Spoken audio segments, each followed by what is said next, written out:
വിവാഹ സമയത്ത് വധൂപിതാവ് തൻ്റെ പുത്രിയെ വരന് കൈപിടിച്ചേൽപ്പിക്കുമ്പോൾ ജപിക്കുന്ന ഒരു സങ്കല്പ മന്ത്രമുണ്ട്. ശുഭേ തിഥൗ ധർമ്മപ്രജാ സമ്പത്തെ ഏക വിംശതി കുലോദ്ധാരണായ വരസ്യ പിതൃഋണമോചനായ അഹം കന്യാദാന കർമ്മം കരിഷ്യേ.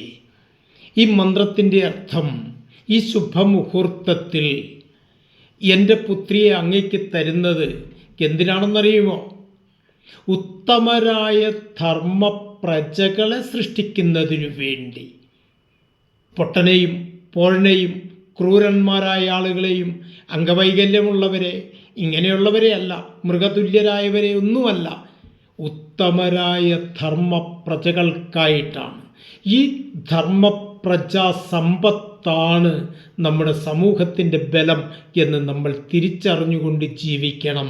ഇതല്ലേ അടിസ്ഥാനം? കുടുംബ ബന്ധങ്ങളുടെ അടിസ്ഥാനവും ഇത് തന്നെയല്ലേ? ഇത് നമ്മൾ ചിന്തയിൽ വയ്ക്കേണ്ടതാണ്.